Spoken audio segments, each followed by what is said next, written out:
Thank you very much for giving Edward and I the opportunity to come and talk a little bit about what we've done in pharmacy over the past 6 months and some of the insights into the effective integration of ChatGPT within the two courses that we've taught. So we've done our presentation a little bit differently, where we will show a number of case studies and actual examples of how we've implemented ChatGPT into our pharmacy education. Briefly, we all know ChatGPT has been developed by OpenAI, and it's a powerful AI language model, and it has the potential for revolutionizing teaching and learning within higher education, as many of the previous speakers have already mentioned. But in addition to ChatGPT, there are numerous other tools that we could use in tertiary education, and the one that I've been quite interested in is DALL-E. And the hope is that DALL-E will empower people to express themselves creatively, and it also helps us understand how advanced AI systems see and understand our world. Now, if you look at that illustration over there, I just prompted DALL-E to make a painting of ChatGPT in higher education. Is it a threat or is it an opportunity? And what I see from that illustration. Okay, thank you. So just back to that illustration over there. So what I see in that illustration, you see in the background, there's some textbooks. You have the two students conversing Carol, with each other. will you just continue with Jacques so that if others can hear us, then... Okay, thank you. So, for instance, that illustration tells me that this is a collaborative process between prior learning, the students, as well as using ChatGPT, as you can see that computer over there. So, for me, ChatGPT should be used more as a tool rather than just something that will substitute us. Also, some information just on how much data is contained within ChatGPT. It's been trained on 570 gigabytes of text file, which equates to 150 million pages if it's 500 words per page. And just to get our minds across of how much data this actually is, if we read 12 hours per day, it would take us 570 years actually of reading to get through all of the information. And as ChatGPT continues to evolve, it will also have live data that is directly connected to the internet as well. And that will potentially be with us at the end of the year or the start of next year. So potential benefits of ChatGPT in higher education that we found is definitely the enhanced learning experience, where we can provide personalized assistance. There's 24/7 hour availability. There's also adaptive learning and instant access for real-time feedback on performance. We also look at our research for our researchers for research and knowledge and how we can do efficient literature review and also tools for analyzing research data. And I want to show three specific examples of how we've used ChatGPT. The first one being multilingual support. This was one of my drug design courses, a short section on that, where I actually translated the following paragraph in 3 official languages of South Africa. And you can clearly see there that this takes a few seconds to do. In another example, I took one of my study guides and I translated the entire study guide into the 11th official language of South Africa and made that available to the students. And the feedback from the students were excellent, where they then indicated that it was really nice for them to learn in their own language. And what I also see ChatGPT evolving into is where students would be able to write their exams in their own language and potentially then have ChatGPT translating it for the lecturer into English or their language of preference, and the marking could then continue, which would then open learning to more students and more students who are not native English speakers. I also see in the future ChatGPT connecting with apps that students will have on their phones that is connected to their earphones, where it will be an on-the-go translation type thing where we as lecturers can still do our lecture in English, but the student could then potentially on the go have it in Zulu, then in their ears in the lecture venue, which I think is something really exciting that will come from ChatGPT. Then also something that we've done, or that I've done in my classes, I've indicated to the students that you can use ChatGPT as a personalized assessment and as a personal tutor. Like for instance, in this example here, we discussed the following in the class today. Please provide me with 3 MCQ questions to test my knowledge and understanding. And it was something on drug design in that paragraph. ChatGPT was then able to provide 3 MCQ questions that the students then could quickly and easily go through and then give their answers. And then we can ask ChatGPT to give us the answers with potential feedback. That then led to class discussions as well. Like, for instance, just question number 1, I was not happy with the feedback given by ChatGPT, because there's actually, in my opinion, 3 correct answers based on that MCQ. But this then assisted us in having big discussions within class on drag design, and also on some of the hallucinations that we sometimes see, and errors that we see within ChatGPT. This was a very nice tool to use to really get the students engaged, and also then to assist in their problem solving, and also to show them that you can't just rely on ChatGPT to just generate the information for you, but you have to be very careful with what you present. And this is where this slide becomes very important for me, on how you could potentially use ChatGPT effectively for efficient literature review or for essays or so. Is if you start and thinking about using ChatGPT, then does it matter for the output to be true? And if no, then it's safe to use ChatGPT. If you just want to know how to make a chicken pot at home, it doesn't have to be true. You can ask ChatGPT and it gives you a recipe. But if we can go in academia and you want to do a literature review, potentially for publication, then you have to ask yourself the question, do you have the expertise to verify the output is accurate? So you can prompt ChatGPT, you can ask it to provide you with data, you can provide it, you can ask it to maybe help you if you have a writing block, or maybe even something that I've done previously with a literature review to identify potential gaps within the literature review. But then you have to ask yourselves, are you willing to take full responsibility? The legal, moral responsibilities, if there's any missed inaccuracies, and also the things about copyright and plagiarism is things that you will always have to check within when you generate new material. And if that is the case, that you take full responsibility of using ChatGPT, and you are transparent and you tell people that, yes, I do use it, then it is possible to use ChatGPT effectively. And I would like to draw your attention to this website or this publication by UNESCO. UNESCO recently published a paper on ChatGPT, artificial intelligence and higher education. And in that paper, they actually give you a quick guide on how to efficiently use ChatGPT within your classes, and how students could benefit from it as well. The link is active, and I will share my slides. Now I want to hand over quickly to Edward, who will take us through some of the examples that he's done specifically within the pharmacology discipline, and how uniquely well we as lecturers and subject experts are positioned to develop this ChatGPT and our teaching and learning and prompting further. So Edward, if you want to take over here, you can just tell me if I need to move to the next slide. Perfect. Thank you, Jacques. Can everyone hear me? Yes, we can. Yes, we can. So I think I've got some good news. In my mind, I think all of us are quite uniquely well positioned to use ChatGPT. So everyone has already made mention to this in some way, but the rubbish in, rubbish out is absolutely true. If you put in the wrong prompts, you end up in a weird world, not where you want to be. So since all of us are, in a sense, content experts or subject experts, we can find the right prompts to get to the right answers. Jacques had an earlier slide there where he showed just how much information is within ChatGPT's database. So in a sense, it is there. It's up to us to try and navigate to get there. So no one has spoken about this yet today, but one of the rising new jobs in AI, I could say, is this thing called prompt engineering. But in a university aspect, I think calling it something like subject-specific prompting makes a little bit more sense. So I'll run through a few examples with everyone on how I use subject-specific prompting in a second. I just wanted to also make mention to what Prof. Chip said. Prof. Chip's mentioned that we have to embrace technology. And I can't agree more, because when ChatGPT 3.5 was released, they estimated its IQ to be around 87. ChatGPT 4 at the moment, they estimate its IQ around 140 with language itself. So I really do think we have to embrace it, because it is developing extremely, extremely fast. I can drop maybe the next slide, please. So just a few easy examples. So earlier this year, I ran into writer's block. So writer's block, it was a complete block. So I hit the wall.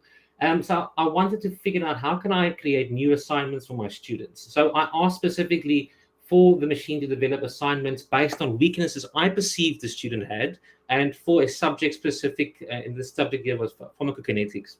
So then they give me a few ideas at least. So it's still up to me. I still have to make the decision, is this worthwhile? So I am still the filter. The machine itself has a lot of information, but it can't do anything without me. So next slide, please.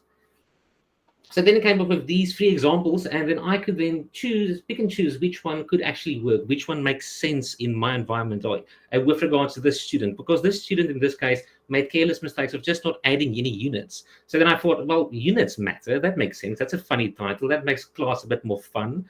So that I ended up using units matter, and I made a little bit of adjustments to it, but it also helped me individualize learning because it gave me ideas that I could run with. The next slide, please. So then also earlier this year, when ChatGPT 4 became available, I thought, okay, let's see if I give it vague ideas, what it can come up with. So the vague idea here was just help me create some new class outcomes or outcomes for class. And it was on fluoroquinolone specifically. So by adding the subject-specific things I need, I actually drive it towards an area where I can start using more of the knowledge or more of the content it provides to me. So over here, I just made a few stars there, and you can see then these are the things I would then look at, and I would interpret, okay, maybe yes, maybe no. I like this, I don't like this. So it helped me simplify my work a lot. Next slide, please. And another application, and I think Kenny also made reference to this earlier, but if we have to create MCQs, that in itself is a massive task. And I remember creating those massive MCQ banks. But our MCQ banks are actually also prompts now, because the knowledge that we need, or the knowledge we want to convey to the students, also becomes a subject-specific prompt for the machine.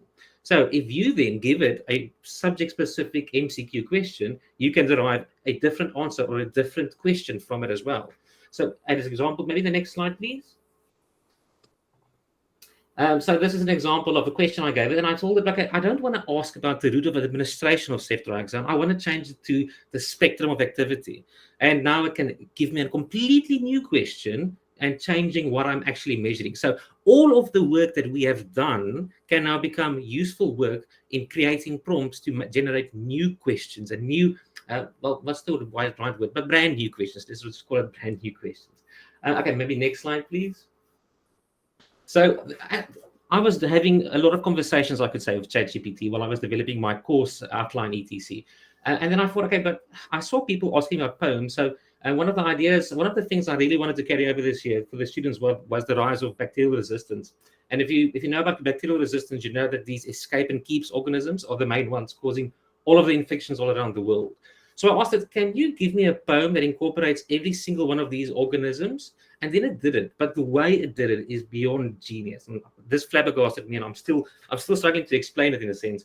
But if I kind of just try to draw your attention to some images on the right-hand side, but it gave a specific description within a poem on each bacteria involved in escape and keeps. So, for example, the Staphylococcus aureus there, it made a connection to the golden crusts that you get if people have impetigo infections, which is just mind-boggling. And I didn't tell the machine any of this, but since I prompted the machine in that direction, it ended up pulling information from that set of its data.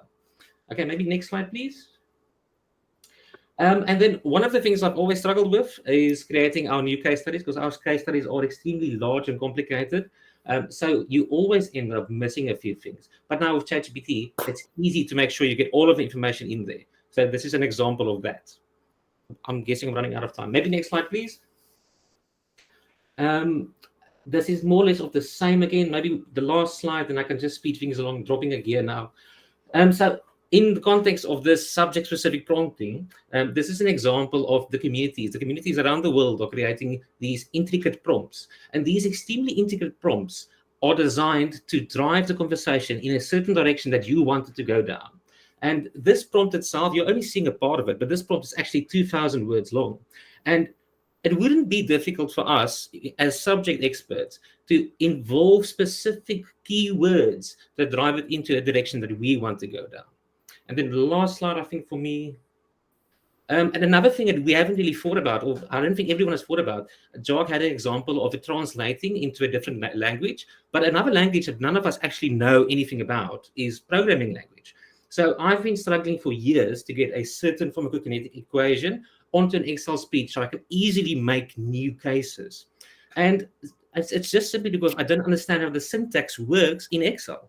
But the machine obviously has a brilliant grasp on programming language. So for the first time in my life, I figured out how to do it by using the machine to convert the information I had written down, my equations, onto equations that can be incorporated into Excel. And this is now evolving. I mean, you can do this for programming as well. You can do it for Python, you can do it for R. There is no limitations there anymore. Okay, and I think I don't have another slide left. Oh no, this is just on all our experiences. I've been using ChatGPT for all different kinds of things. And one of the amazing things I really want everyone to think about is we have content expertise, but everyone has felt this before. But if you read through the terms and conditions for using an app or using something, you get so overwhelmed with what's written there. But if you simply give that over to ChatGPT and ask it to convert that into layman's terms, it becomes easy to teach yourself something new. So try incorporating it for yourself and try teaching yourself something new with ChatGPT. And then you can also see how easy it would be for students to use it. And one of the things that everyone has made mention to is measuring how students use the machine. Because if you're not a subject expert, you wouldn't be able to use ChatGPT well. So what if we measure their ability to incorporate the machine and use the machine? That's one of the things that I really want to explore in the coming years, and I think I'm probably out of time. But yeah, there's a lot more. I've explored quite a bit. So I'm handing over back to Jacques again. Thanks, everyone. Thank you, Edward. So Edward and I, we are planning to have a bigger presentation on this in about three weeks' time for the School of Pharmacy. So we hope that we could invite some others as well so that we can share some more of the insights and some of the cases that we've been working on. But just briefly, as others has mentioned as well, there are some risks and challenges associated with ChatGPT, or the obvious risk of the ethical considerations of plagiarism and academic integrity, as well as data security. I don't think our data is very secure on ChatGPT yet. It could be made available to anybody, so don't just share anything. Don't prompt it with anything. Make sure that the data that you want to share with it is data that where there's no privacy concerns. Also, the over-reliance and loss of human connection, that has been spoken about, and the inaccuracies. Many times I've used ChatGPT where I could see these hallucinations happening, where it's misinterpretation and misleading responses, and that is something that is still that they are working on AI. And actually, even the best people in the world who are currently working on AI can't exactly explain to us why you see these hallucinations within ChatGPT. Also, then just this second last slide of mine. This is a talk that you can go and listen to on YouTube, and it's a TEDx talk by Sal Khan, the guy who's the CEO of Khan Academy, and the presentation is on how AI could save and not destroy education. And what they are doing within the Khan Academy, they are already integrating it within their e-learning software of using AI to provide a one-to-one tutor for every student and a teaching assistant for every teacher. And if you go and look at that TED Talk, you will see how integrated these things are and how far advanced it already is within these e-learning platforms. And things that are coming soon is interactive reading comprehension for students, assessment of written and other open-ended work, where the AI will be able to give narrative-based student progress reports. And there will also be goal setting and study advisory that these type of e-learning platforms will have.